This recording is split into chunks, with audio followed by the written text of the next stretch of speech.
What's that, Stan? It's been doing We are that live. lately. It's We're been live, doing that lately. We are live, and we're picking up basically where we left off. And where we were just talking about that, Stan and Tony. Where we left off, I think, was the Liverpool game, where we actually lost to Liverpool. Well, if I'd have told you, do the rewind sign, do that fast forward sound. Liverpool's season has turned upside down. Arsenal's season has gone on. I think since that day, Stan, we are 15 unbeaten. First of all, welcome everybody who's watching, who will be watching. Stan, take it away. Yes, welcome back everyone to Arsenal Fan Circle on a Sunday. And what a day to be back after a resounding win on my birthday weekend against the scum from across the road. Shout out to those of you that are listening and those of you in the chat box. Mr. Tom's in there. The Arsenal Misfit has joined us. He says a great welcome back to the fan circle. You've been missed, and we've missed all of you as well. So hopefully some more are going to join us. And this people probably didn't know we were coming on, right? They probably thought that we'd faded. I can say that none of us are on the Epstein list. That's not the reason why or anything like that. So you don't have to worry. We're all good on that. We're all good on that front. But yeah, good to be back. And what a day to be back. A hat trick. 4 goals. Pity that we couldn't have kept a clean sheet. But I mean, since we were all last convened here together, the results have just been fantastic for Arsenal.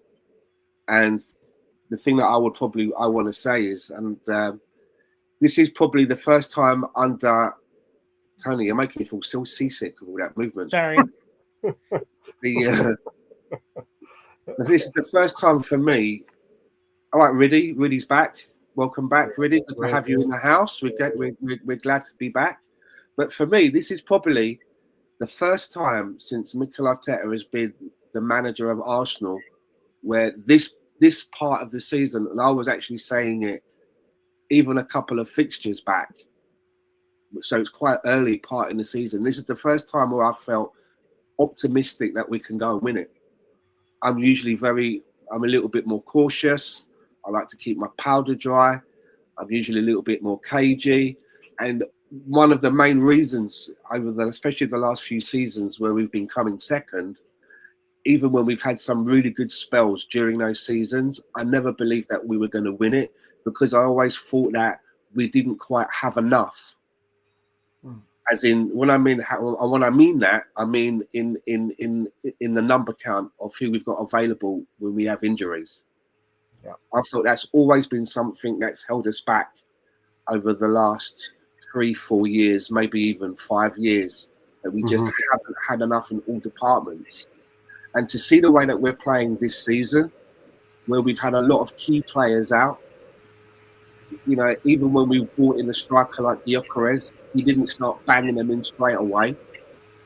We've got our other two strikers not being able to make any contributions because of injury in Gabriel Jesus and Kai Havertz.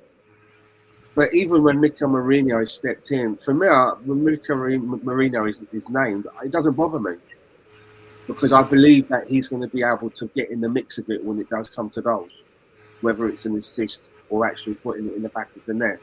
So this is one of the reasons why I feel really optimistic this early in the season, because I think that we've got enough. And during this, as I say, during this last spell, we've had so many key players out. You've not noticed it. There's not been any glaring holes in the team where you're thinking, we need that player to come back. It's just been business as usual. And now that we have a clutch of players coming back very soon, we saw Madueke is already back. He made an appearance today. But there's a few others that are back very soon. I think Odegaard is almost back. He's knocking on the door. They thought maybe there was a chance he was going to be on the bench today. So he's going to be coming back. And at the moment, you're thinking to yourself, well, does he walk straight back into the team? I know that he's the club captain, But I do think that he's got to start. He's got to earn his way back into the team from the bench. I Who's don't. he to start over? Well, I He's think not that to start over Eze. that's what I'm saying. I think because of the way that the way that we put our midfielders out, and the jobs that they do, the only person is that spot in where Eze's playing. That's his spot. They both play in that spot. Rice plays a different role. Zubimendi plays a different role. And I would say that Odegaard has to be working his way back in from the bench. Yeah. I mean, after Eze's performance today, and he's been doing it for England as well. I mean, he's going through he's starting to come into a nice purple patch. So, you want to try and wring all of that out for what it's worth. Yeah. As a masterclass today, I've got it in the banner down below. But before we dig into more of what Stan said, I'll go down to Tony. But first of all, I don't know if we mentioned it already on the podcast. Mentioned in the green room, it is Stan's birthday. So please send your birthday wishes towards Stan in the chat box.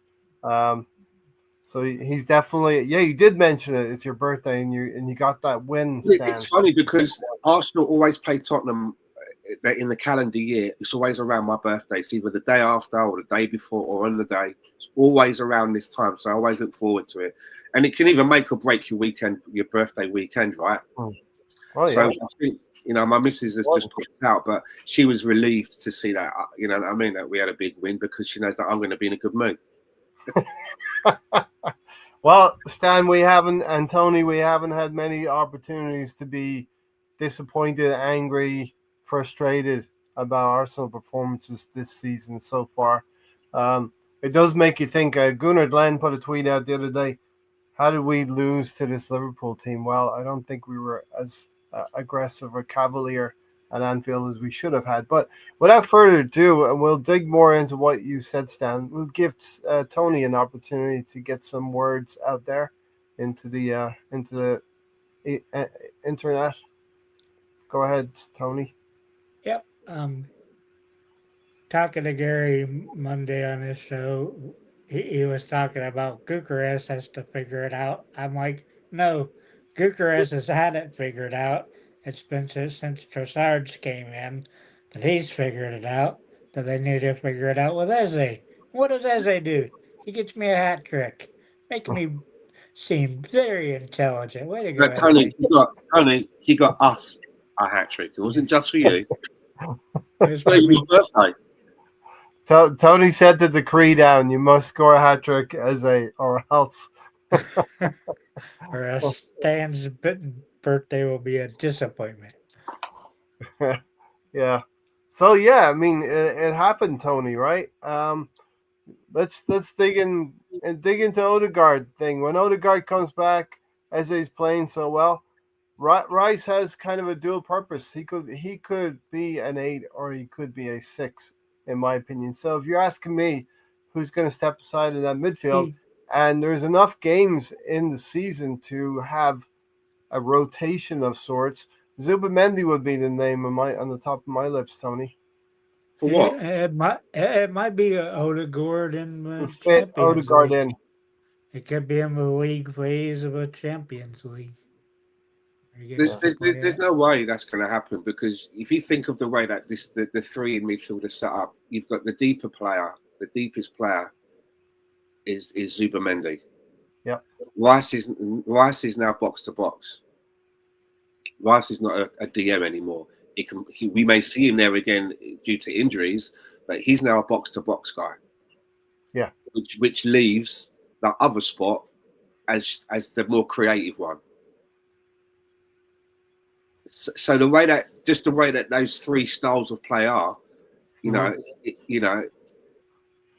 we basically got three players for that spot now, and those three players are Odegaard, Ranieri, and Eze. They're the three for that spot. Because of the way that we're set up, Zubimendi deeper, box to box is Declan Rice now. He crashes the box, but he also helps out in the middle of the park defensively. Great. These are great options, as you started out saying, Stan. great options just for that position, but I we don't have think great we're options gonna see much more You Winery this season. you all may over the see field. and you may see as they get back out on the left. But then again, he'll have to fight for that place because again, Trossard is doing very well for us at the moment. Very well. Yes. It's one of the Yeah. best patches consistent wise for Trossard that I can seem to remember. Yeah. He's doing It it, and didn't. he's doing it from a starting place. He's not doing it coming off the bench. Yeah. It didn't go unnoticed to me that Arteta and one of the other coaches gave Trossard a huge extra tight hug, and when he came off and when he was substituted off toward the end He's of the game. justifying his pay rise. Yeah. Yeah. Arsenal And missing. he doesn't get his pay raise until what, next year? Is it 2027 when he actually gets his pay raise? It's deferred. You're the treasury guy, Tony.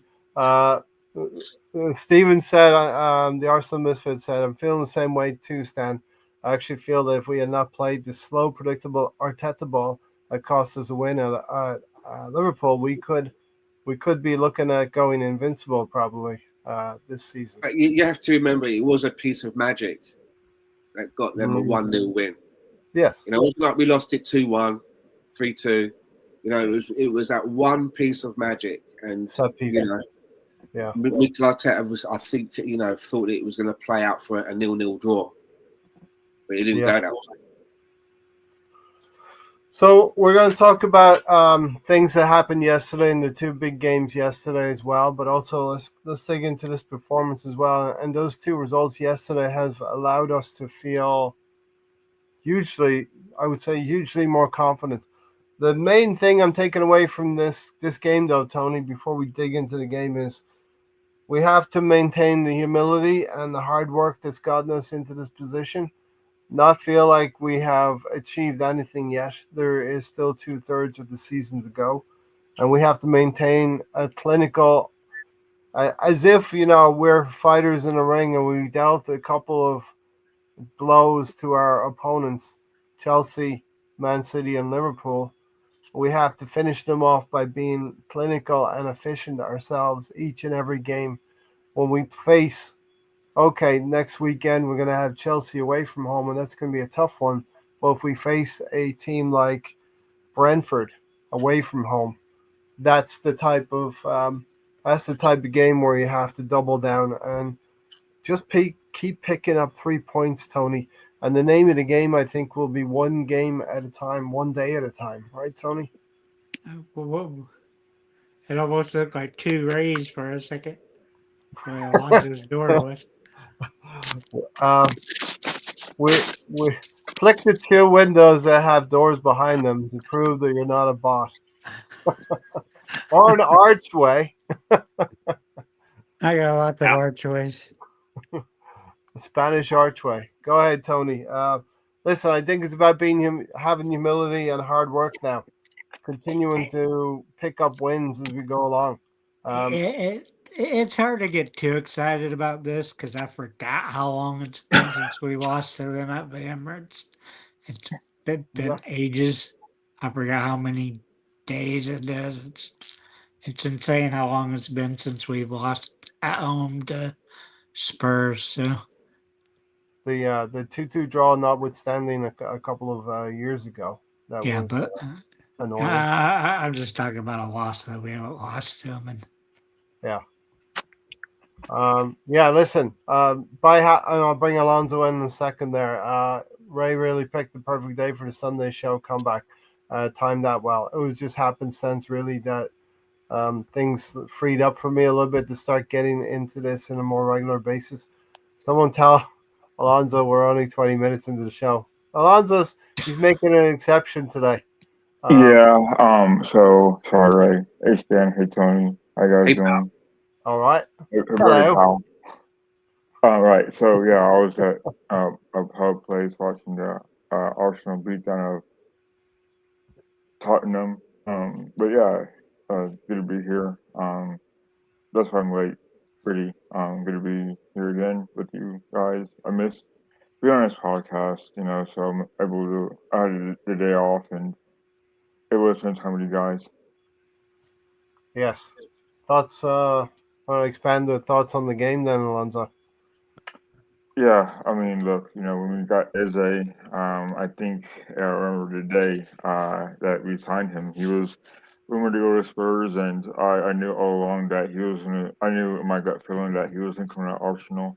Um, but Spurs came in, and by hook by crook, he got him right. So it was like amazing. I'm so proud of him because he was so loyal for Palace for so long that he decided that it was his time to move along and join Arsenal. And look, it's a dream come true to sign for your boyhood club and to not be able to advance your career with them and to come again and join with them again at a moment like this where you know it just means a lot to him, and just to see him thrive with Arsenal finally. Um, Score a hat trick against our arch rivals. It's pretty special.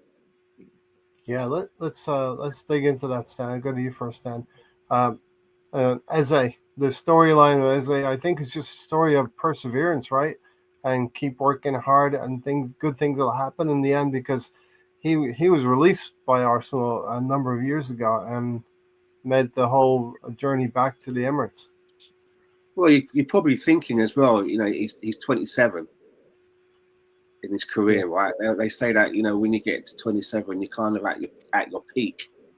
That's like your the beginning of your peak time. That's And true. he probably thought to himself, that he might not be at Crystal Palace forever, but he maybe thought that going back to Arsenal, seeing how Arsenal have been moving in the transfer market, that maybe his time was done. And it's a good story, isn't it? Because he had the fortitude to pick up the phone. He got some balls to do that. Really, you could want it to happen, and you could be looking at the phone and hoping there's going to be a call, but he put himself on the line by picking up the phone and making a telephone call. So I always wonder whether Arsenal were going to do something anyway, but he preempted them by making the call, or whether it was something in the phone call that made that extra, that put it over the line in the manager's mind to go and make it happen. I'd like to know that. Yeah, I wonder if that will ever come out. You got to think. It's got to. It's quite admirable for him to do that. Some other people would be maybe a bit nervous and sat there by the phone biting their fingernails, but not doing anything about it. He decided that he was going to take the matter into his own hands, and it worked. It paid out for him, and he's probably, as a kid, probably had dreams of scoring hat tricks against Tottenham as a young kid. He's probably played games when he was a kid, and every time he scored a goal, he probably shouted out a player's name like you do, run away with his arms in the air, looking to get two more. And I mean, he started a little bit slow at Arsenal. He didn't come straight in the way that he was playing, but to come back in the last few weeks, good turnout for England as well, a very good turnout for England. But to score a hat trick against Tottenham, fans remember that. Yeah, and he said fans remember those kind of things. He said that he prayed that he was going to get one. So yeah, get a hat trick today. That's what he hoped for, and it happened. His talent, the talents that were given to him, he used them to execute 3 goals today. I sure wish we got him a couple more seasons ago, but it is what it is. Yeah, it is what it is. I think the great motivator is if you're going to Tottenham. I'm not going to lie. If you're a player that's potentially going to go to Tottenham, you're probably trying to sort out some lifelines for yourself because honestly, what do you call up? I really don't want to play for a scum and just hang up. Is that what you say? Yeah. And as it goes, Mick Arteta called a boardroom, a conference, a meeting in the boardroom of the Great Minds. Tottenham or shite, and you just hand up a phone. Is that what you do, Rick? Yeah, and listen, there had been an interview in Formula One with Martin Brundle where he was with Bukayo Saka. Bukayo Saka had a microphone stuck in front of him, and Eze was there. So I'm sure that Bukayo Saka and Declan Rice and the England teammates had some words with Mikel Arteta. Had to have had during the summer, we know the summer can be a long and protracted affair, right? So particularly with Gyökeres and Eze, it became such long and protracted. But two players that we picked up, and if you think about what's happening with Isak and Wirtz, our situation has turned out a lot better than Liverpool. So yeah, Alonso, as you said, Eze and as Stan said, the maturity that he has now at the age of 27, the consistency he's going to get in his game, and the level of performance can only go up. Yeah, and when as a silent Arsenal, you didn't know where he fit in, and perfect timing because Odegaard is not as the best at the moment. So whether Eze was brought in as a backup or to start, at this point it doesn't even matter now because it could depend on Eze to play in big games like this one. And remember he had to play in big games last year during Palace's run to the FA Cup. So yeah, I think it's also important. As you know, I'm an England supporter, so it's good to have that England core once again thriving at Arsenal because there were years where we didn't have a a good representation of Yeah, an England core on at Arsenal. in the And we team. got to get back to that's like Welbeck even or Wilcott even worse. So to have this consistency Yeah, We had him. on It the was a England huge squad, so disappointment. it's pretty special in my opinion. I don't know about Stan, how he feels about it, but it's pretty special to have this finally a good group of England players coming through the Arsenal. It's really special in my opinion. yeah. We got a good core now. Add in Madueke in there as well. There's a couple of others Yeah, as well. and Ben White. Uh, So you mentioned some names, Alonso. I'm sure Stan and I were just thinking of Rocky Rocastle. Maybe even Ian Wright at the time as well, playing for England, representing England at the time. David Platt, even going back to the late '90s. Alan Um, Smith. Alan Smith, Smudger Smith. Um, at this point in the podcast, Stan, we usually talk about the lineups, but as you mentioned earlier, um, we really don't have any concerns now that we have to really hone in on the lineup. So the only real thing was Hincapi coming in for Gabriel Megalex. Yeah, I was glad to see that. That's the position that I'd like to see Nkapia playing in as a backup, and not so much a backup, but more of a rotator with Gabriel. So that Gabriel, if you've got somebody that can come in and you're not looking over at that position because it's all doing what it's supposed to do. A little bit like when Kivior came in. I thought when Kivior came in for the absence of Gabriel Megalex the other season, it was very Yeah, good. We had yeah, no worries and no problems. And if Nkapia can come in and do the same thing, that's going to be a bonus. But Mosquera can play on the left of the defence as well, even though he's right-footed. Calafiori can play in there as well. We're well stocked. And if you have to move a Calafiori, you've got a Skelly that can come in on the left. yeah, You don't really want to do that if you don't have to. yeah. But I I'd mean, like. we've got a lot of interchangeable parts. I mean, Ben White hasn't had a look in for a while because Timber's keeping him out of the team. Yeah, definitely. All And very good, that's where. all very good players. Even in the goalkeeping department, if something should happen to Raya, we've got a very good backup keeper in Kepa. Yeah, and that's where Mikel Arteta he's got to give some of these players some real minutes as well. Ben White even's got to play a little bit.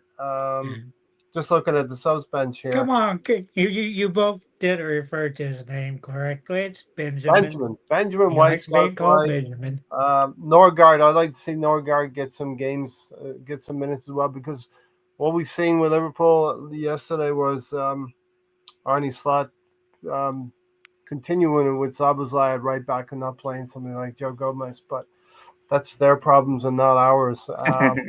It's weird. I still think Timber's better on the left, but he's my highest rated right back in the Premier League. Yeah, $60 million. I think kudos to the two fullbacks that we have now that are playing regularly. They have, as Stan has said with Odegaard, they have fought for their position and cemented their positions in the team now. Calafiori is a powerhouse down that left side. We know Miles Lewis-Skelly will have a part to play this season. And Timber and Saka have a relationship going forward as well. But have you noticed that none of our fullbacks are actually fullbacks? They're all centre backs who have been converted to play either as a right back or a left back. Yeah, we don't actually have, bona fide came through, the academy in a position as fullbacks. Right. All of them have been converted to centre back, right? Timber. Mazlou Skelly's a midfielder as well. Exactly. In the academy. But it seems to be working, and Calafiori and Timber. I mean, our back line is just very good. Our back line is excellent. Yeah, we are in position now to start sealing some deals, and sealing deal means going each and every weekend and getting 3 points. If you can't win, don't lose. Pick up a point here and there. I'm thinking about away to Man City or Chelsea. Away to Chelsea, those could be difficult games, but we get 3 points next weekend, and we can talk about that a little bit later. And we are in really, really a good position. Reddy said we need to lay same level of performance next Sunday and week in, week out. That's how you win the league, and it's about consistency. It's about going. We've been doing this a number of seasons now, and I feel confident in the way that Stan was talking as well. I don't have to try to manifest it a little bit. I used to try to manifest things in the last few seasons. I don't feel like I have to do that anymore because we have the players in place. You know what I mean? So Alonso is a little bit of a derby day as well, coming up a little bit later as well. Gary has signed in. Hello, Gary. Love the way they tried to dish it out, but when we answered back, they couldn't take it. Gabriel would have sat Richarlison on his ass, but the boys stood up to them, even without Gabriel. So listen, sometimes I don't often want to give, and this is Tottenham, right? So I don't want to give too many dues to the opposition, but that was a hell of a goal by Richarlison. Yes, we lost the ball in midfield, and it was stolen, and David Raya was off his line, but that's a hell of a hit there, Stan, to go into the top right-hand corner. Quick decision making to look up, see the opportunity, and then by the time you've seen it, you've made the decision to go for it. Very quick. Yeah. It's all very quick, right? He's a bit of a head case. He's a bit of a head case, I think, and he puts himself around Alonso. What do you think? We're not going to give much time to Tottenham. No. He puts himself around Alonso. That's who he hangs out with. You're eating. I'm going to give you time to eat. Alonso, go ahead. I think that he's a massive prick. Don't hold back there, Alonso. Tell us how you really feel. I didn't see that coming. Steven. I think just Mendy. He is. She's doing better there. Yeah. But very, very lucky goal by the douchebag. I just can't. He's one of those players that winds you up. Not only as a player, but as a fan as well. Yeah.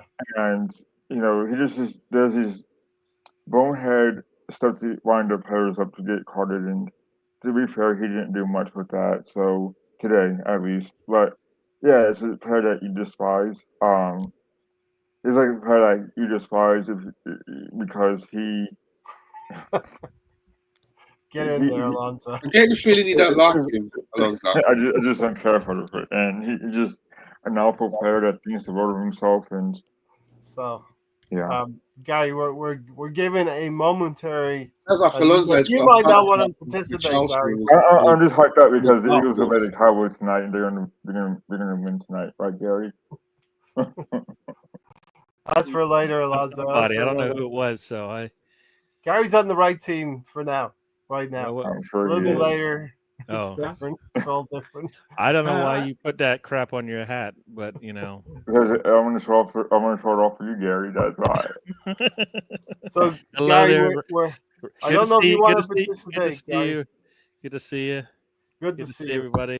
Yeah. We are good to see you back as well, Gary. Ray. I don't know if you want to participate in this. You don't generally want to give out olive branches to the opposition, but give us 10 seconds of admiration for Richarlison's piece of skill, or not.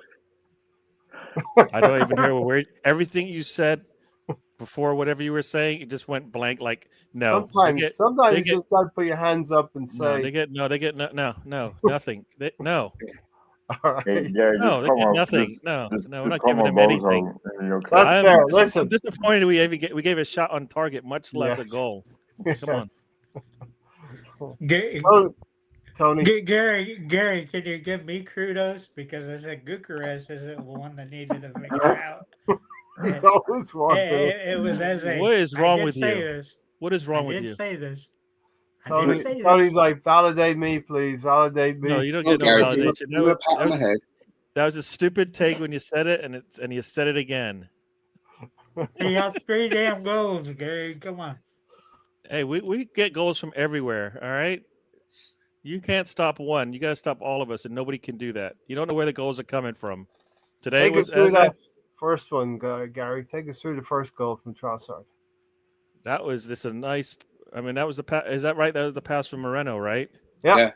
Yeah, that was just. I mean, I wish Moreno could do more up top, but if he's going to pass like that, I'll take it. That was a sweet pass. Like we weren't running enough at that back line. Mm-hmm. It looked like we weren't running enough, but when we did, we made it count, right? I mean, because but that was a nice run there by Trossard, seen by Moreno. Nice little spin, and Van de Ven got there too late. He got there, but it was too late. Ball was already gone, and he nicely deflected it past the goalkeeper for us. So we're gonna take it. No, that was definitely make your own look in that situation. You have that quality. I agree with you, Gary, and maybe Stan, Alonso, and Tony are feeling the same way. After 30 minutes, I think the crowd was getting a little bit unsettled. They needed the urgency in the team. Stan, I thought that we stepped up the pace a little bit there, and the goal came shortly afterwards in the 36th minute. Yeah, I mean, it was a great end to the second half. I mean, Tottenham had come to really park the bus, playing with a back three, which was always going really into a back five, right? But we managed to break it down, and that teams playing against us in that way has been a problem for us.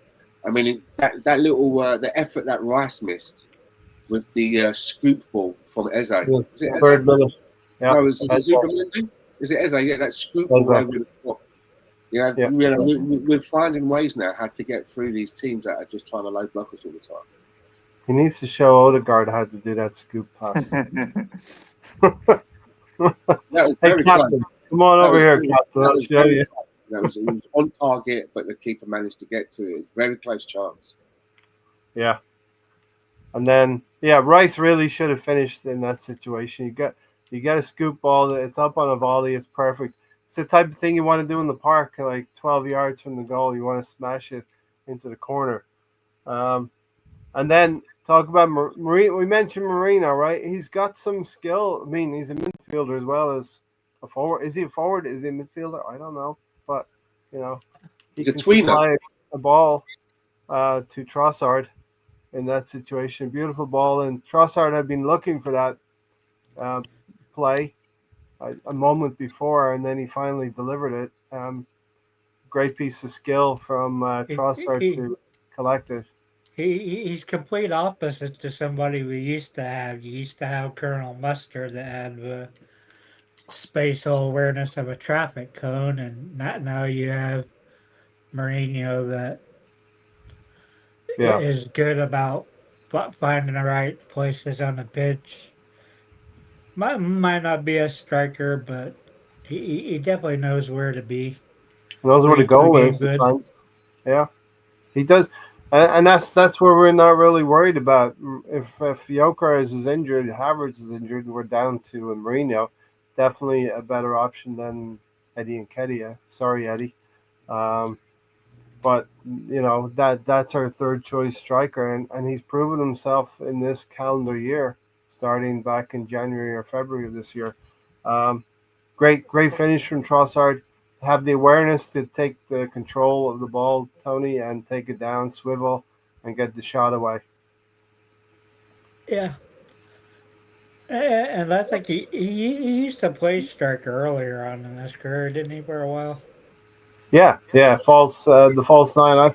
I feel like Eze was doing a little bit of that tonight, playing as a nine, getting into the box, and Tottenham just didn't know who to mark. At the end of the day, if we it's probably better not having Havertz or Jokeris for this kind of game. That Mourinho was able to be mobile as well as Eze in the center of the box, and we know what Eze did with the opportunities he was given uh, at the end of the day. So 1-0 Alonso, and we're on our way, right? The crowd settles down a little bit, Alonso, and we're on our way to 3 points.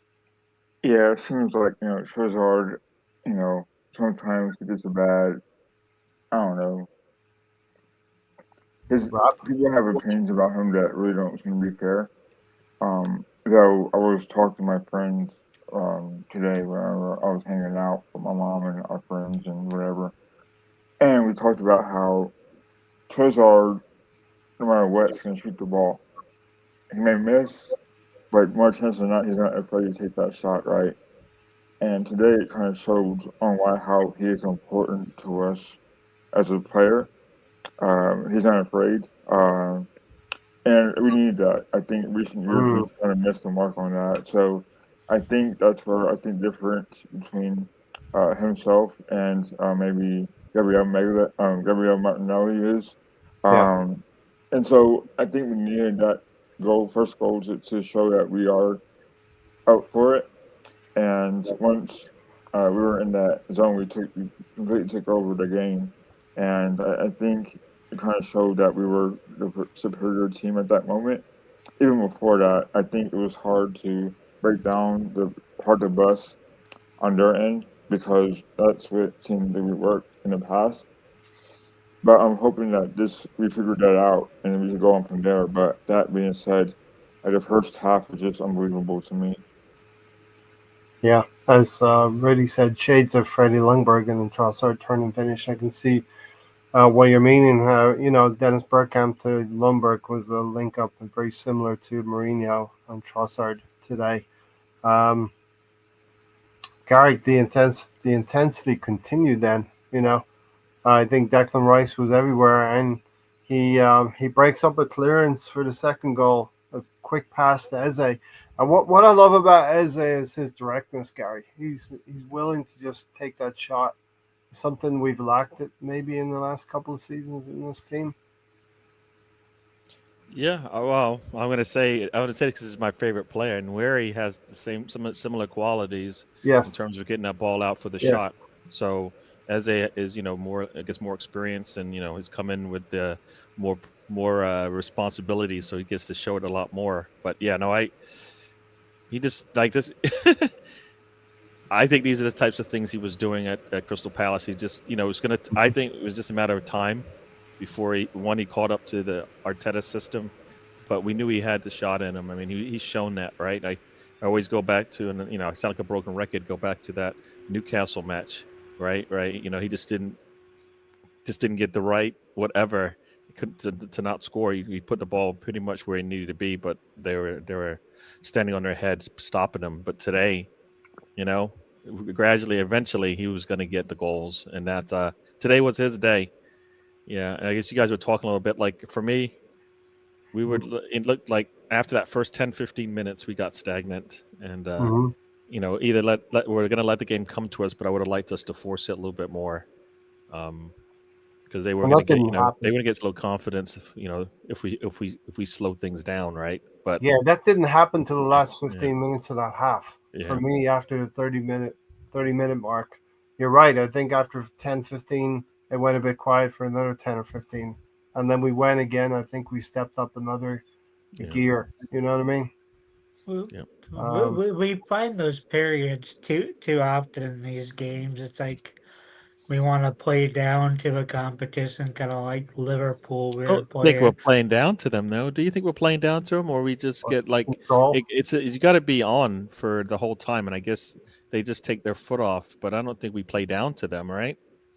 Now, remember a few seasons ago where I said we needed the team to work, like 11 individuals had to work as one cohesive unit. And I think we're at that point now where each member of the team knows what the other one is going to do.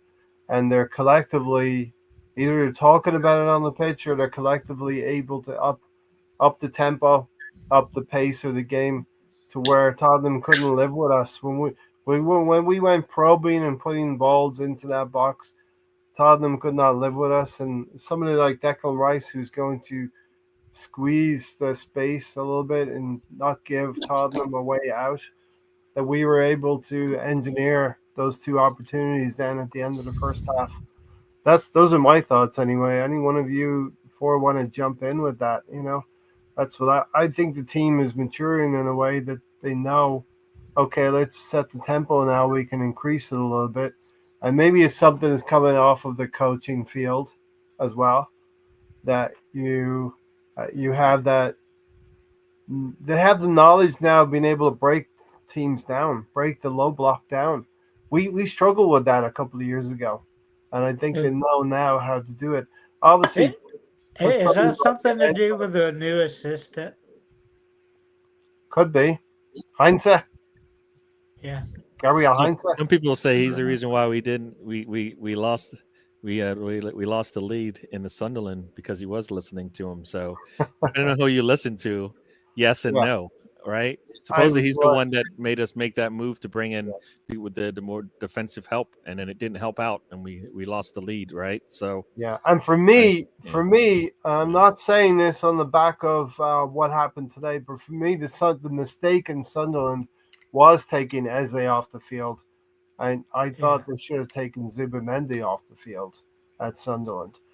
But I think through the course of a season, you're going to have a situation where you do lose a goal late in injury time. Unfortunately, to a draw. We didn't lose the game. We drew up at Sunderland. And that's why today's result was extremely important, not to follow a draw or drop points with more drop points. And so that was what was important for me. Go ahead, Alonso. Yeah. I think it's also point out that we've had an unbelievable record as far as not giving up goals. When playing at the Emirates, and I believe we only lost. We haven't lost yet, right, at home. So, we lost to we drew against Erling Haaland and Manchester City. And that was the only goal we gave up at home up until this point. I think the goal today was I wouldn't say a unlucky goal, but it was a goal that you kind of regret giving up. And like I said before, I think Zubimendi just didn't have enough strength with those two players, and you can make an argument that he got fouled there, but at the end of the day, it's still an pretty impressive record to give up two goals up until this point in the season. Exactly, Alonso. He got pickpocketed in the middle of the park, and you know what? Ask Zubimendi if he should have passed that ball out to the right back area. He'll definitely tell you, and that's something that he's going to learn on. Against Tottenham, who was it that lost the ball? I think it was the Italian midfielder a few seasons ago for that 2-2 draw when forget his name. Jorginho. Yeah, Jorginho. Yeah. Those are the kind of things that can hurt you if you're not clean in the middle of the park and you lose the ball. Everybody's set up going forward. Stan, talk about the first Eze goal with the. I was just talking about with Gary, the directness that he brings to the team. Eberici. Did he get the first one on his right foot or his left foot? Right. Is he predominantly a left-footed player though? Would probably. The other two goals were his left foot. Yes. So that's good to see that this guy can take. He doesn't have to try and switch the ball to get it onto a certain side. He's good to go for a shot off any foot. Yes. That's a good trait to have. Whereas with Martin Odegaard, he is more left-footed, isn't he? He can. I've seen him shoot with it, right? but he does really want to favour to get it onto his left side. But it's Yeah. going to be it's going to be very interesting to see what happens when Odegaard is fit. And even though he may be fit to play a match, why would you want to start him anyway? It's not like you've got this hole in the midfield and like, oh, I've got to put him in because we've been playing quite badly. You can ease him back in, and you can earn his place. But more importantly, it's going to help with his fitness and the injury not to just be shoved back in. But we know that we don't have to. We can do it properly. We can do what we used to. Off the bench for a few games and working his way back in, and then him fighting his way back in and just shoving him straight back in and he breaks down again. 100%. Tony? Yeah. We need to get back to what we used to do. These guys used to go to under 21s to get their fitness. I think just throwing them back out there is ridiculous. That's one of the bigger criticisms I would give Arteta, because you get all these muscle injuries, and it has to be something in training that's causing all these.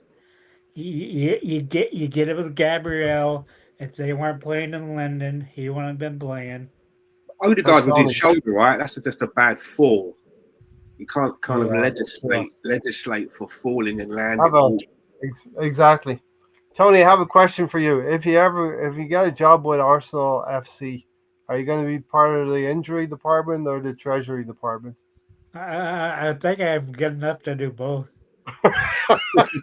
There you go. Can't knock that confidence. Sorry, I might be your friend and all, but no thanks. Sorry, no thanks. I definitely have a medical knowledge there. You definitely, you could definitely identify where the pain's coming from. Wants 2 paychecks. Yeah, do you want 2 salaries or 1 salary? I mean, just going back to the Eze and the Odegaard. I mean, what this does is, if you're the player that's coming back from injury and someone's taking your spot, and that's your spot, there's nowhere else for you to play in the team apart from that spot. All that has to do is that has to raise your game, because you'd be watching that thinking, damn, he just scored a hat-trick in the North London derby.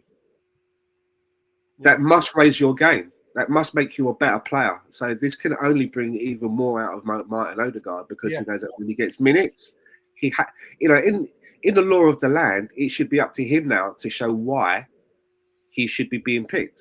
So I'm getting at, and that's got to be healthy. And all because he's the club captain, it doesn't mean, well, you have to put him straight back in. No, it's about the best players in form at the moment, and it's up to Martin Odegaard now to do something when he gets his minutes. Look at Trossard. Trossard's managing to keep Martinelli out.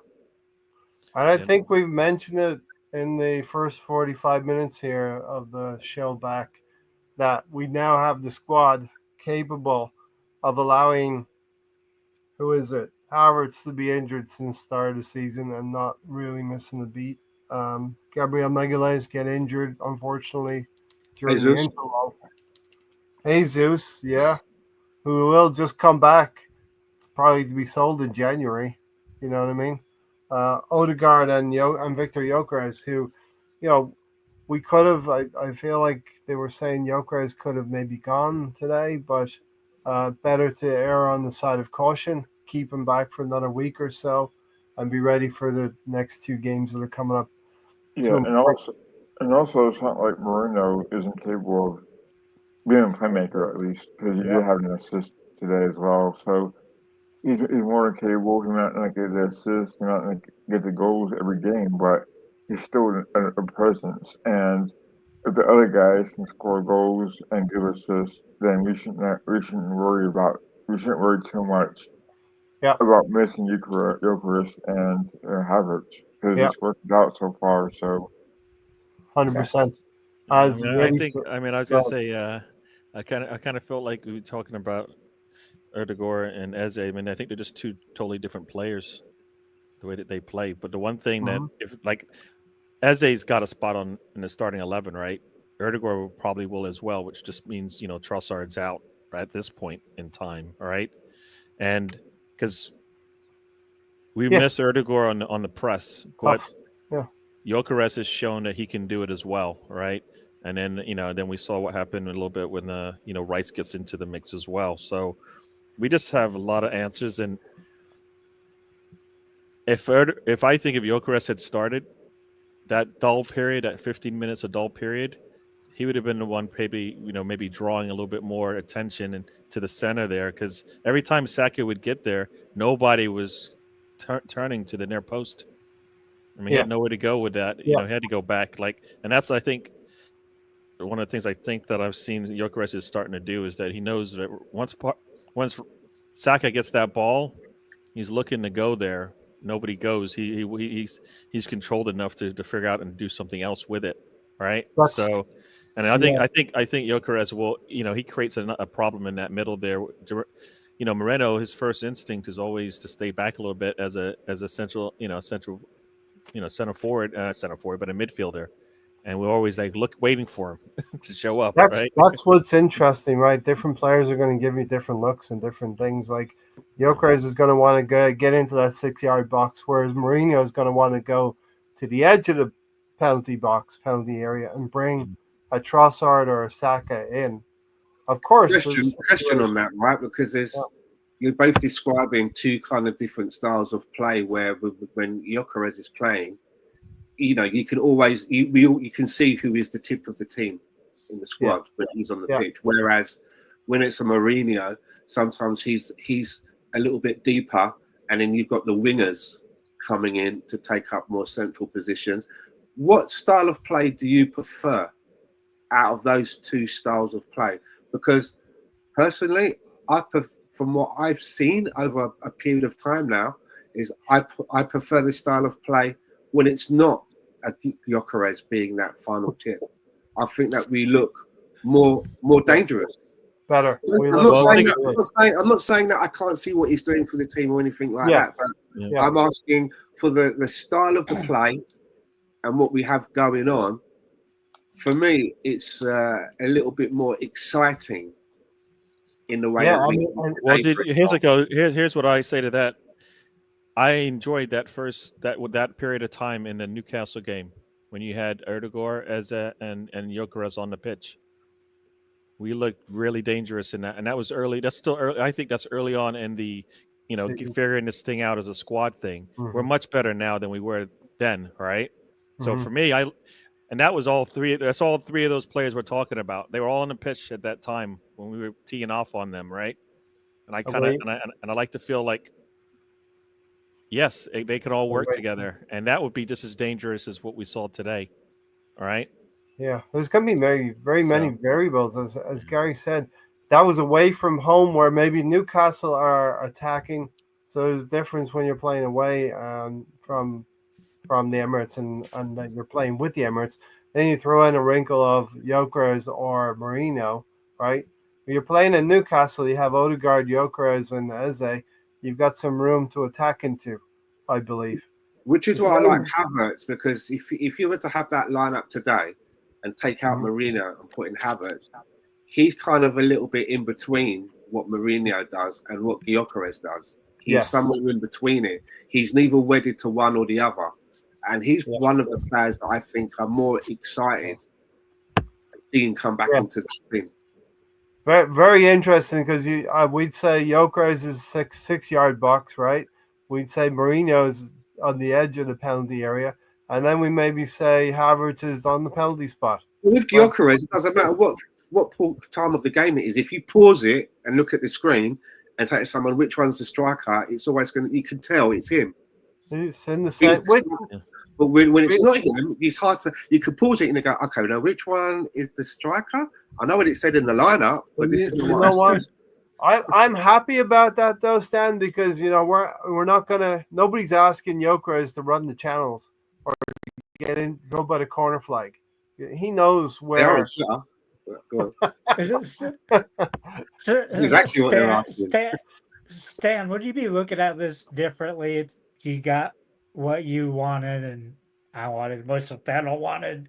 You actually got another left back, because that's why Gyökeres finally got this good this season, because you have Trossard in there doing with through balls and stuff to him, and that's what's changed him working for a club. And if you had a better like Rodrigo, like you wanted, then it probably would have even been better. But the thing is, as well, when Gyökeres, Jesus, and Havertz are all fit at the same time, and they're all in training, and they're all available, no one's going to have a clear ride. It's not going to be that guy or that guy, because even when Jesus comes back, he's playing now to either get a better move somewhere else, or he could be even playing to stay. Because some articles, if you read it, it's really 50-50. Some articles I've read, he's like, I want to stay. We discussed it. I want to be here at least till 2027. And then you read another article, you scroll up, another article's talking about how he's linked to going back to Brazil. If we're moving, whatever it is, he's going to want to play. So you're looking at good performances. No one can be discounted. And with a team that's being sort of favoured to win the league, and where we are, those players want to come back and be a part of it. They want to be a part of. If we're going to win it this season, they want to be involved. Some of those games will probably be Carabao Cup, FA Cup, third round coming up in the new year. If we're moving right as a club, if we're doing the right things, and I believe we are doing it right as a club, then Gabriel Jesus will be found a move in the January window at some point in time. Yeah, I think Gabriel Jesus' salary is just a hindrance to the squad. That's a lot of money that we're playing in. That's a lot of money that we've spent. So for me, it's I think we're bringing in a new head of recruiting. I think that's probably bringing some players that have the talents and that make it easy for us to let go of a Jesus. Yeah, he's got I would like to see Jesus come in and help us be one of those players that comes off the bench for us. But is he going to be a player that's going to get substantial minutes for us? I don't think so. Going forward, I don't think so. I mean, at some point in where he's going to have to get more minutes eventually, right? Dalman, if he's going to be sitting on the bench in these big games, can you say that again, Gary? And where he's going to have to get minutes, yeah. You've never heard that? But I think Dalman, if he's going to continue to sit on our bench, is going to require minutes, and that's going to take away, eventually minutes to a Jesus, right? And I think we'd rather continue with the youngsters than. I know he's got talent and all of that when he's healthy, but I just feel like he can't be sitting at the top of the table in terms of salaries. We're gonna have to renew a lot of our players as it is. Yeah, he's gonna have to come off our books at some point, just because I think it's a financial thing. And we've already our Arsenal isn't gonna leave him high and dry. But I just feel like I don't think they want to take that risk again, that they bring him in and gets injured again, and he's sitting on your books for the last year, and you're not, then you can't sell him at all. So if they have an opportunity to let him go and get something back for him, they will do that, right? As we've progressed from 8th place 8 years ago or whatever it is to now 2nd place a few seasons, if not 3, and potentially winning the league this year, hopefully. We have outgrown some players throughout that whole process, so we've got to shed some of those players, and Gabriel Jesus has to be one of those, in my opinion.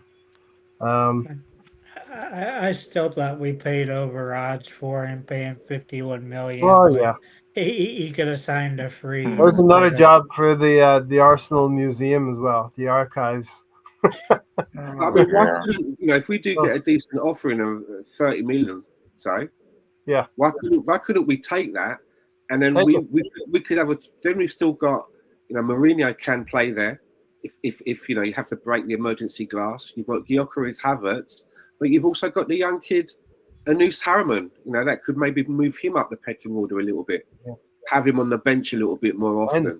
Doesn't mean he has to play games, but cup games or whatever.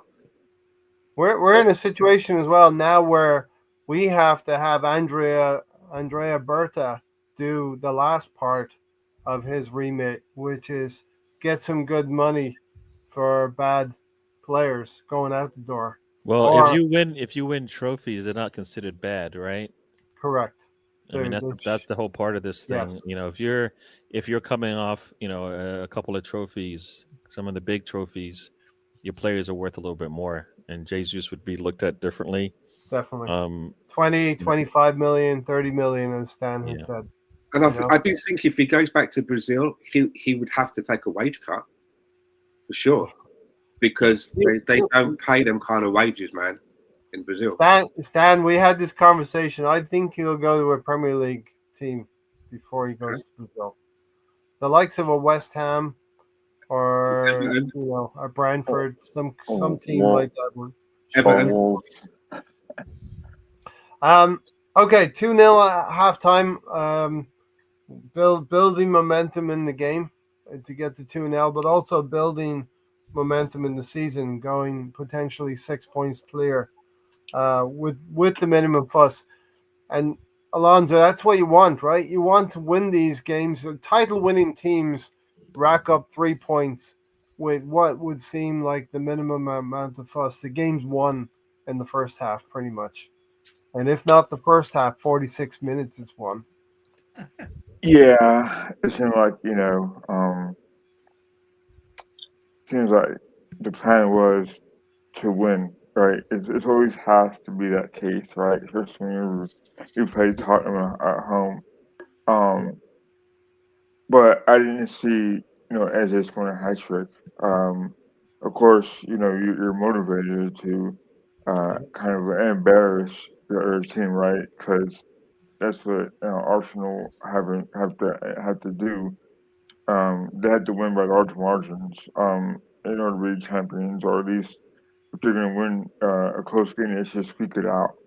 And like Tony always says, goal differential doesn't matter, I guess, So just in case, what better team to pilot on for on your arch rival if that's the case. So yeah, I think that it's important that we kind of close them out the first half. It seemed like that was the way we set up to play is where we dominate, right? Because we know that Declan Rice is gonna be all over the place. We know that Zubimendi, despite his mistake, played a solid game. I think we had our best starting 11 out there. And listen, Tottenham are not where they need to be. So they didn't even look motivated to win. Like you guys were saying, they just parked the bus. And if you're trying to win and trying to beat your arch rival, why do you set up like that? So it seems like we were on an attack and we were going to smell blood once we got that second goal and then third goal and then fourth goal. So yeah, I mean, very impressive first half. Yeah. Russ, we'll talk about the Bayern game a little bit later as well. Russ said it'd be nice to beat Bayern, as we rarely do, but we don't have to go all out in that respect. Moments into the second half, we break the back of Tottenham. They would have come out with a plan from Thomas Frank and Eberechi Eze. And what he said was the pick of the 3 goals in an interview after the game. He said the second one was probably the pick of the 3 goals. I think it was just he looked clearly overwhelmed by scoring 3 goals for the Arsenal against that team in the North London derby. But Tony, the technique, right? The ball gets whipped into him real quick. He controls it in a matter that the ball's just bouncing there a little bit off the turf, and he's able to control a really nice finish outside the leg of a Tottenham player and inside the far post. Yeah, I mean, he has something to prove because Arsenal were not passing up. He has a phone call that Stan mentioned earlier, gets removed he wanted, and now he gets a hat trick against him. So it shows you how motivated the player is. He's finally starting to come into form. Maybe a little later than we've all wanted, but he's getting there. Hopefully it continues, but I just hope Arteta doesn't do what he does so many times. Oh, I got Odegaard back. I can put him back in there. It's like, nope, there's no reason to rest. Keep Eze in there, but it's a well-taken goal and a well-deserved goal. Yeah. Stan, a great finish, Stan, for the first goal of the second half in the first minute, 46, 47 minute. It's when I saw the second goal, I did say I think there's going to be more goals. And when I thought there's going to be more goals, at least maybe another 2, maybe 3. And it almost was 5, wasn't it? Yeah. When I thought about it with myself, Eze could get one of those again, so he could get a hat trick. I was like thinking about it and thinking, if there's more goals, he's could likely to get another one. Yeah, Very pleased for him. especially as we mentioned, the Mourinho and the team, and Mourinho's likelihood to withdraw into midfield and leave that space for Eze to go into. It's worth it. I'd rather have had that today than he had those goals spread out in past games, if that makes any sense. Because he's not done badly since he's come to us. You know, he didn't hit the ground running, but he hasn't done badly. So then to come into a North London derby and get a hat trick, that's worth the wait. I think two goals coming into this, and then he scored the hat trick today. So, Well, Gary? I think I was going to say, you know, because Stan always talks about continue building on from the previous game, and I think the playing in England match, you know, the goal that he scored there, Yeah. him and Saka, I was hoping for both. I was expecting for both of them to come in and basically continue what they did. Eze was the one that did it. I think Saka, I don't think he had that good of a game offensively. Yeah. But Eze did come in, and I think Eze's probably got more of a shot on him than Saka does anyway. So I don't think we're surprised by I don't think anybody's surprised by any of that. But he did build on the previous game, is what Stan's always wanted. So the next question is, can he do it in the Champions League now? Because that's another big game. We're going to need similar. He'll be coming up results. against his mate Michael Olise. He'll be coming up against Michael Olise. Yeah. So far, he's on his like, I don't know, not necessarily a revenge tour, but on his like response tour, right? He's been responding to everything, right? Like Crystal Palace, he responded. North London Derby, he's responded. Now we're playing one of the top teams in the world, right? He's gonna, I think this is where you talked about, like, I would have liked to have seen him play in that Liverpool match from the start, and because I think he would have responded there too. The City match, if he had started that one too, I would have liked, I expected we would have seen a response. Who knows where we would be now if he had played sooner than later? Well, but he's Arteta has his. Arteta, I think Arteta's got a book that he goes by, and it doesn't. He can't erase it once he's put it down. We need some ninjas. We need some ninjas to just steal the book from. He's got, and that's where, like you said, the concern is Erdegaard comes back. Does he need to upset the apple cart?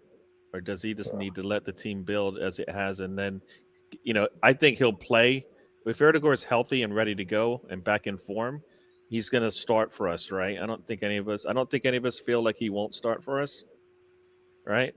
Is that true? Does everybody think Erdegaard, if he's back in form? Odegaard was not mentioned on the subs today, right? To play the next game. If you score a hat trick from us when you started. Oh, no. I'm not talking about that. Like, Eze starts for us, but I'm saying if Erdegaard gets back into form, which it won't happen in one game, right? It'll be like in a week or two that he's back in form and like ready to start. Champions League games. I think we played Club Brugge as well after Bayern. We played Brentford. We played Brentford in the midweek after Chelsea. So we've got some games where he can get some good minutes, and you can rest some of your starters, right? That's a cup game, right? Is that the Carabao? I don't think so. No, it said Premier League on there when I looked at the. Is it a midweek game? Well, midweek game is a Wednesday. Yeah, and that's what's going to happen now. We're going to get into a winter, and we're going to get into the Christmas schedule as well, which is going to be slightly congested. Something that we need to navigate, right? So we've gone 1/3 the way through the season now, and 12 games in. They usually say, look at the table after about 10 games. You'll know if you're in contention. You know where the league is sort of settles down, and then the next checkpoint would be the halfway stage. So we're about 6 or 7 games away from the halfway stage, but we are in a good position now. 6 points clear of Chelsea, who you would tell yourself they're not completely equipped for a title challenge. You would maybe look more at Man City right now. Liverpool, if they ever would get their act together again. But we have so Eze scores a second goal, and the third one would come in the 76th minute. A really, really good finish, Alonso, and to the keeper's left, top right hand corner. Yeah, it kind of shows the quality we currently have with Eze. And we know that Odegaard we passive, and he'll just either pass the ball or shank it. Where his first full year at Arsenal, he would just do the complete opposite. I think Eze brings more as number 10. He's not afraid to take the shot, even though he might miss here and there. He's still very capable of taking shots outside the box, even inside the box as well, and it's worked out so far. Though I would say this performance tonight would only have Eze more confidence, not only for club but country as well. But I'm sure we'll talk about that later, or if not, another time. However, I would say this, that since he scored for England, I think Jude Bellingham should come off the bench for England. Anyway, it's those kind of performances that by Ezra today shows you on why we signed him. You can make the excuse for Odegaard, no matter what you say about how Odegaard's been playing in the past maybe year and a half, but he hasn't been on par. And I think it's important that Eze knows that he has a starting position on this current squad.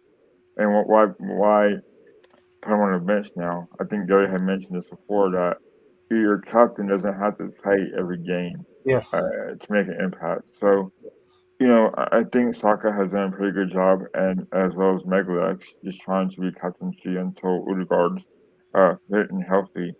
And, I'm excited. I really am. Yeah, Stan, every once in a while, a player just plays the game of his life so far, the game of his career so far. We saw that from Eze in the completeness of the whole game. 3 well-taken goals, 1 where he should have scored a 4th goal, the scoop pass for Rice in the 3rd minute, and then some footwork as well toward the end of the game. We're trying things that you wouldn't do if you were low on confidence then. No, and if he is a confidence player, it's been boosted. Yeah, you feel part of the team now. I think it's his first career hat trick. Yes, it is his first career hat trick, and we talked. So I think the focus, there's not so much focus on individuals in this team now because the goals are being spread around the field. Eze's chipped in. Joker has gotten a few goals. We're in a situation, as Gary mentioned, that Bukayo Saka didn't have the best game of his career, but he doesn't need to in this squad now.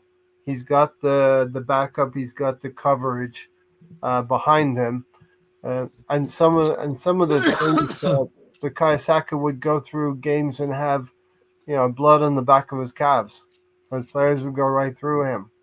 Now he's got Trossard and Mourinho. I think those two in particular, and Eze, helped open up the game for him as well. So, Can I just say, there were periods before where he was dragging us through games, and it shouldn't have to be like that. Now, if you're an Arsenal player, you look around the dressing room, and you must think to yourself, I think we've got enough here to actually win it. Whereas maybe before you're looking around and you're going, we're good, but we still need one there, and we could always do with another one to play there, and we haven't got that. And injuries, doubt starts to creep in. I mean, us as fans are looking around and going, we think we do have enough. Surely the players can see that, and we're managing to play the way that we played this season without a full complement. Yeah, it's crazy. You go through these. Who are we going to buy in January? Is there any need to buy anyone in January? I would say it would have to be something special. Get me Semenyo, and then exactly. Oh yeah, exactly. I was going to say 2 players. If there's a chance to get a Semenyo or a Rodrigo, you do it, and that's icing on the cake. Yeah, that's icing. Yeah. But if we didn't, because there was no one really, we're not all looking to January and going, because we still need that, and we need another left back. No, we don't. We're adequate. Look at the team from 1 to 11. David Raya, international goalkeeper. Timber plays for his national team. Saliba, part of a French team that could win the World Cup next year. Hincapi, very, very good player who can definitely. He's a captain for Ecuador. Captain of Ecuador. There you go. He can, Gabriel Magalhaes can sit there and say, I'm good. I can rest up a little bit. I don't have to come back. And if it's 3 or 4 weeks, we'll roll with Hincape. Calafiori, great player from Italy, international. It goes on. Zubimendi, You, Eze, Rice, you know, English players. Saka, Marino, Trossard, Alonso. Go ahead. yeah, it's funny because, as you guys know, I work for a grocery store, and the guy who does sushi is a Liverpool fan, aka Liverpool fan, like it's so funny. So, um, he mentions on why we couldn't never win the league, and I said, well, because of injuries, etc., which is an excuse. But anyway, I'm going with it. Before we didn't have proper backups, and now we do, and it's quite brilliant to see because we have guys now that can fill in, no problem.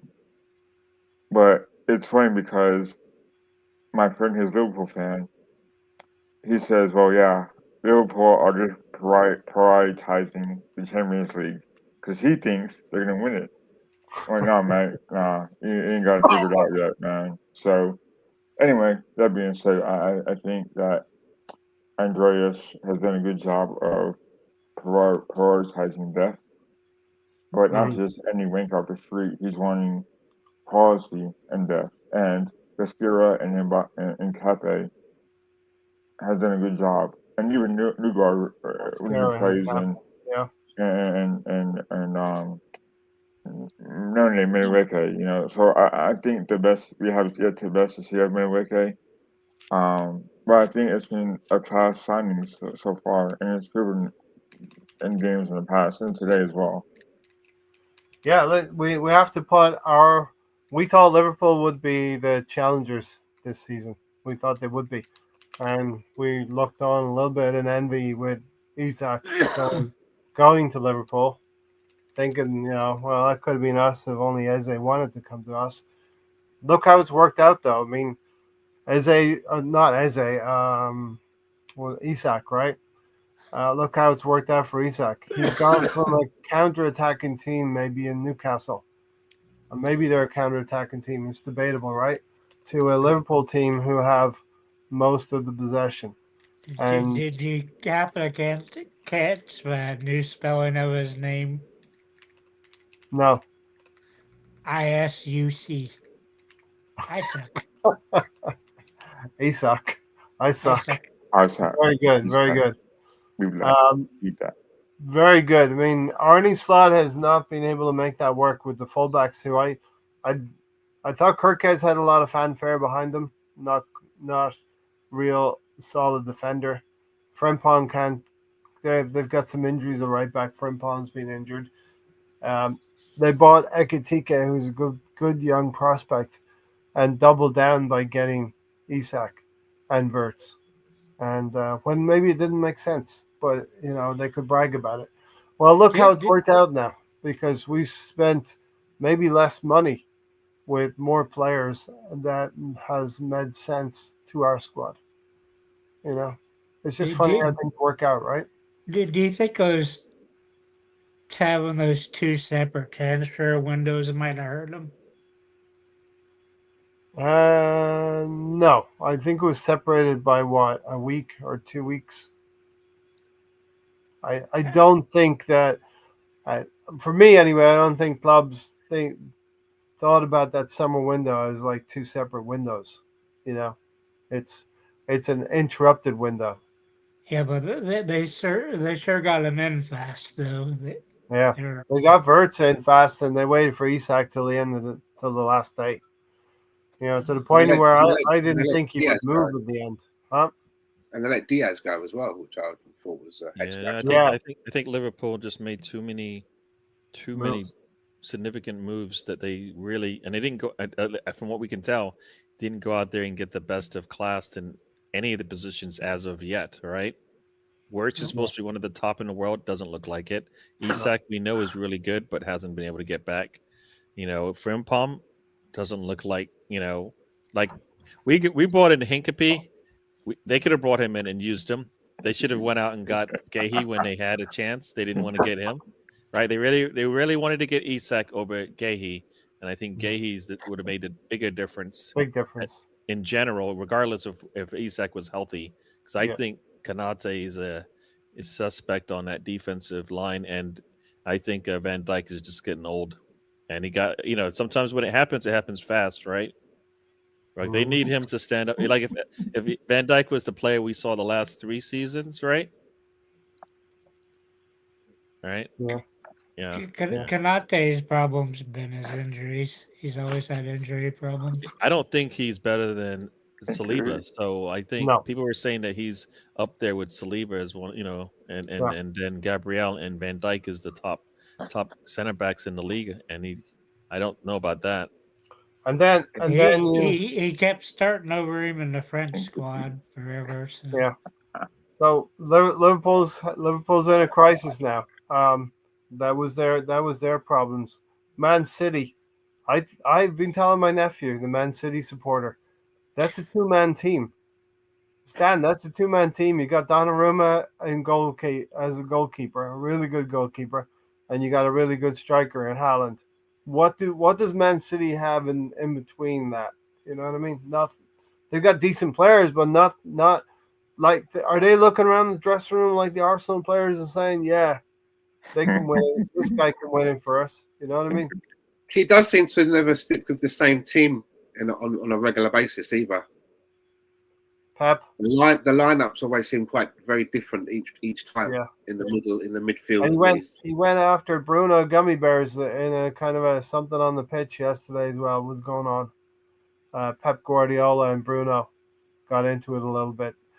So and the other thing, I think it was off. I think it was not offside, and I want to just say, let's just not have this thing where goals are ruled out because the goalkeeper can't see the shot.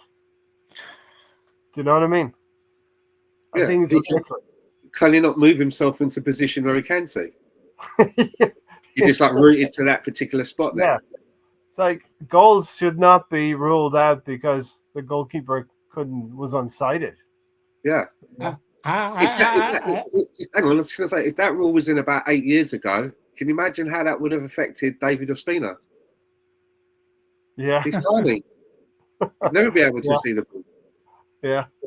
Yeah, I never understood that obscuring the goalkeeper's view thing. It's something goalkeepers have to deal with as well. It's not like you're standing behind a goalkeeper with your hands over his eyes.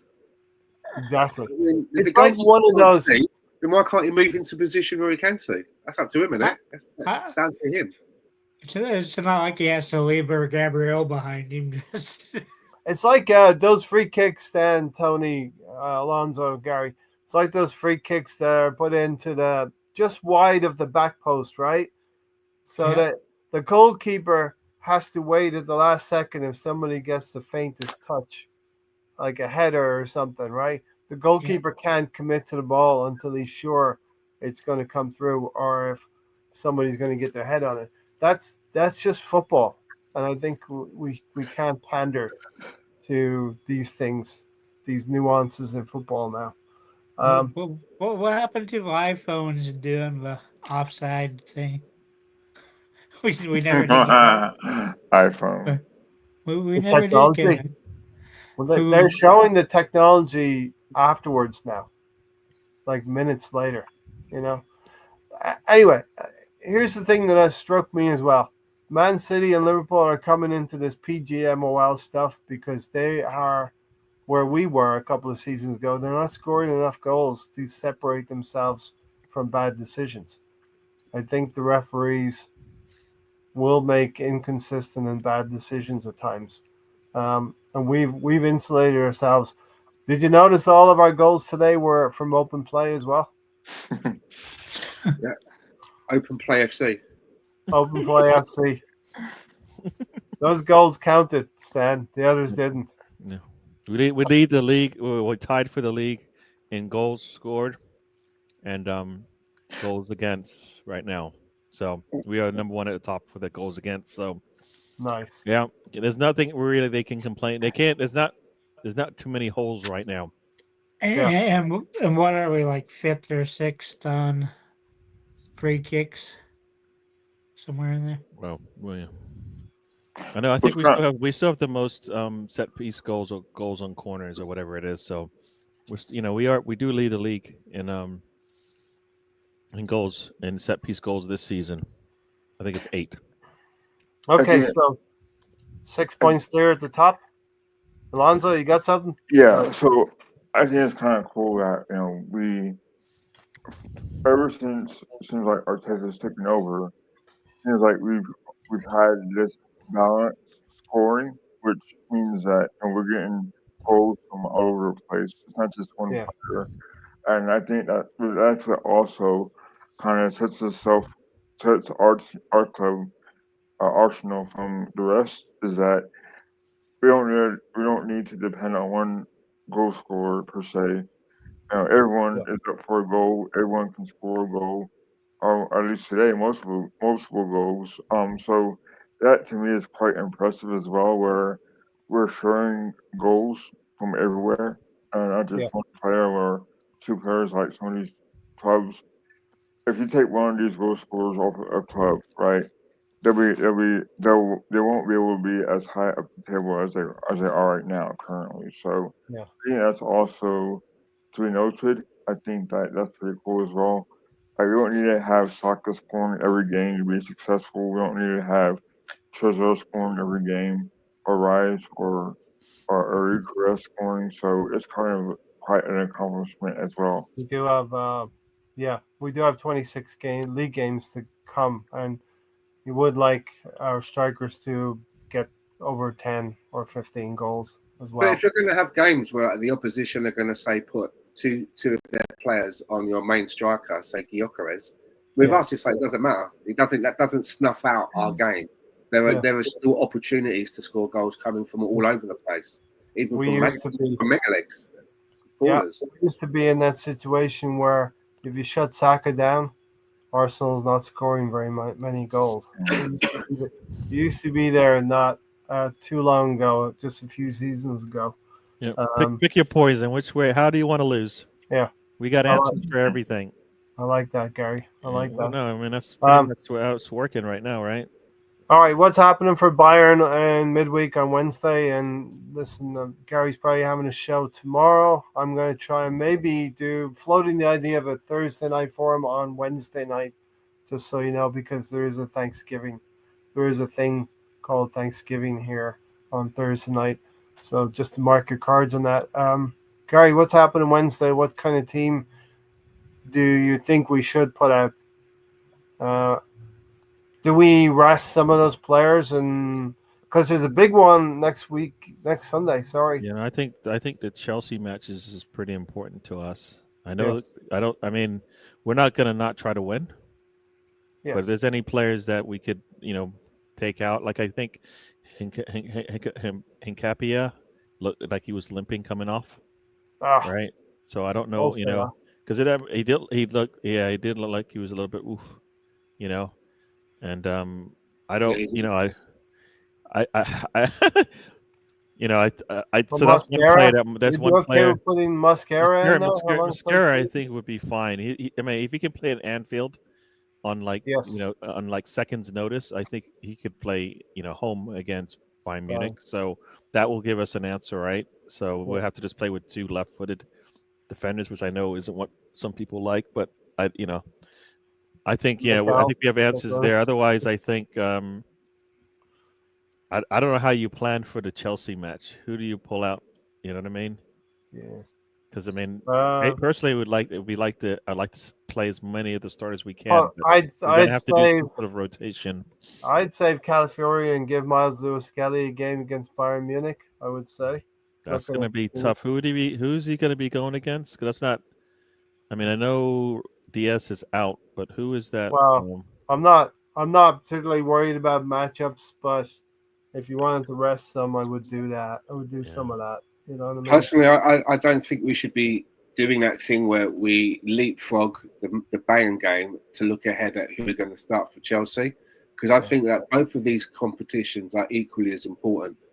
And I would go with my strongest team against Bayern. doesn't mean that you can make up to 5 substitutions depending on the state of the game. And then I would sit down and think about Chelsea with what I've got left from the Bayern games, depending on how they are, and try to always pick my strongest team. You know what? That's probably running people into the ground. Obviously, you got to look at they got charts and all that shit, but taking that out of it, I think the Champions League is as equally as important as the league. It's not and that's probably situation, is it? Mikel would probably feel the same way about it in that respect as well, and picking best side. I would have wanted today to bring in the subs in the 70th minute, but it happened later in the game. My one tiny bugbear with Mikel about that.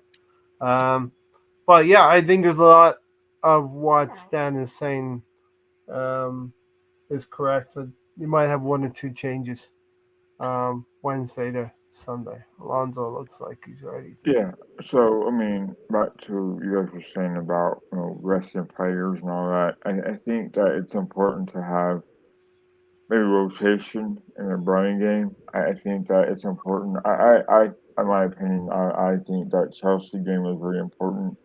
It's a derby game. Obviously, you want to get the best out of that game.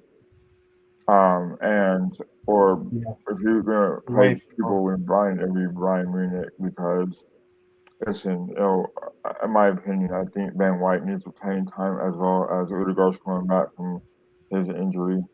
I think that there'll be a little bit risk versus reward as far as playing people that don't pay much. I think now we have players that can come off the bench and get playing time with no problems. I think Mascara is one of them as well that can give Saliba a rest. Either or Bayern Munich or Chelsea. I think Nkabe also can use some playing time, especially against Bayern Munich. So there's little changes I would make, not just a whole new starting 11. I'll wait till the League Cup to do that, but yeah, I will make minimal changes against Bayern Munich on Wednesday. Yeah, I think that would probably be the case, as I said there, as well. I hear it. I just feel like we Chelsea pushes us further up the table. I feel because if you beat Chelsea, we'll be up 9 points on Chelsea.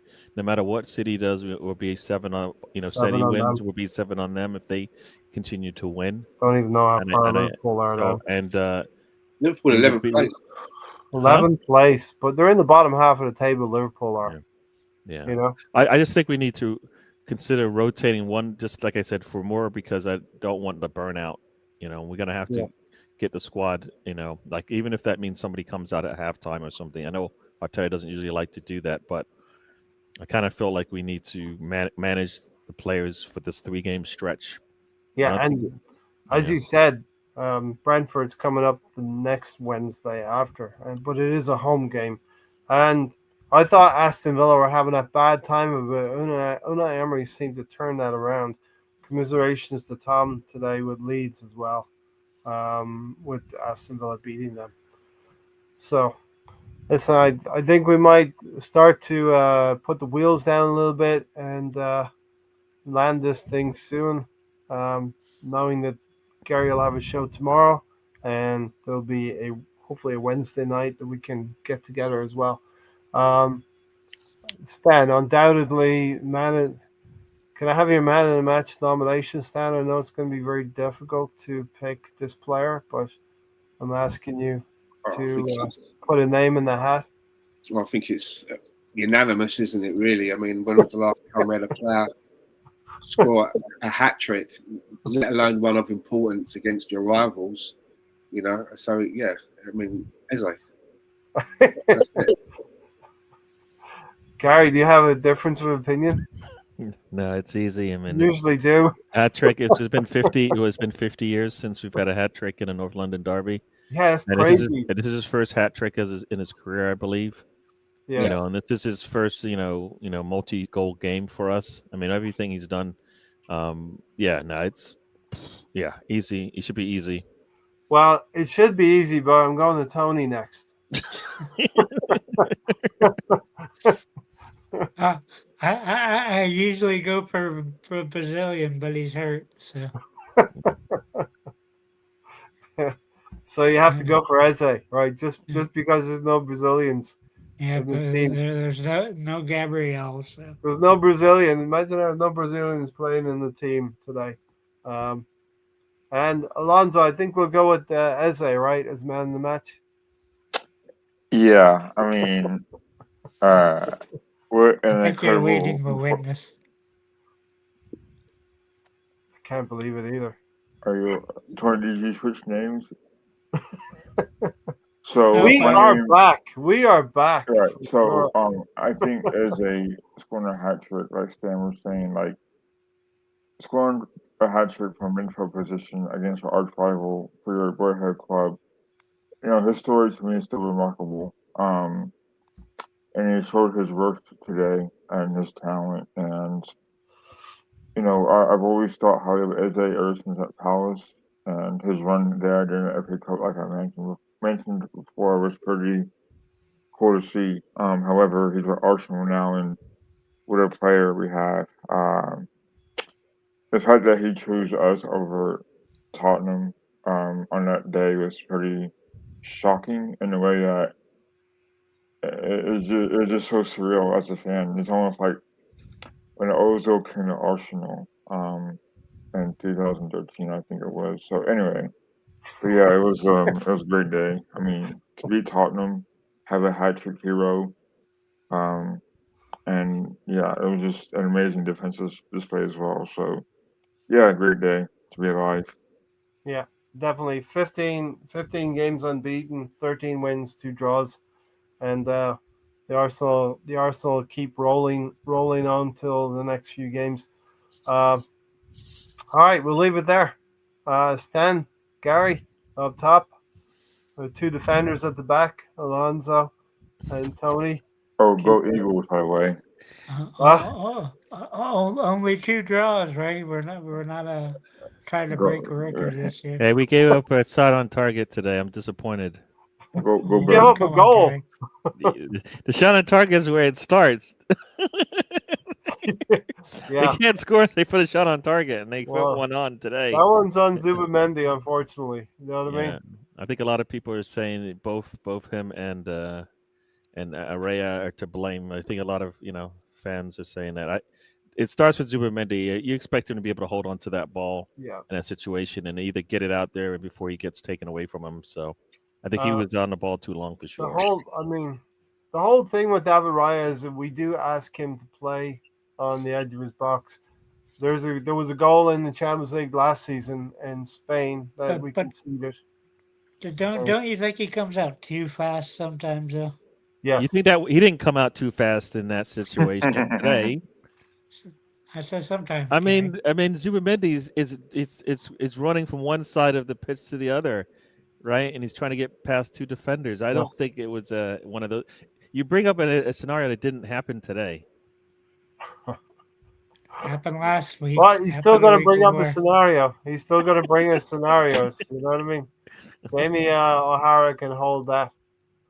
All right, right. Come on, I played Eze in the form. Gary, come on. Yeah. True. There you go. Ryan seems to be making some panicky decisions as Russ. I just think when we ask our goalkeeper to play on the edge of the box and be part of the build-up play, it's going to happen once or twice a year. Yeah. Just it's the same with Calafiori bombing up the pitch. He's going to leave whoever that center back is going to be have to by himself, and usually that's Gabriel, right? So yeah.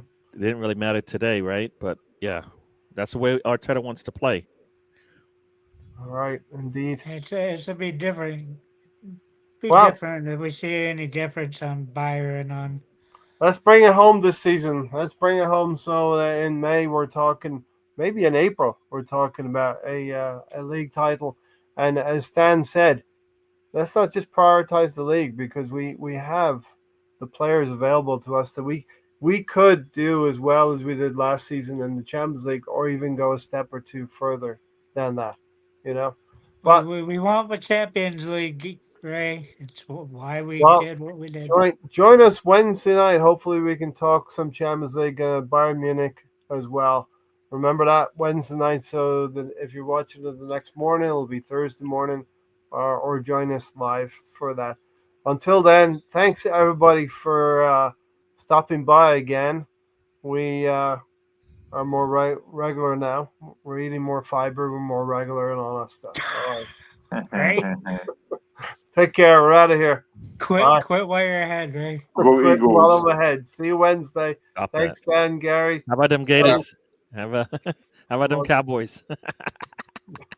Come on, those Eagles. We'll talk backstage about that. Yeah. What about my shooting?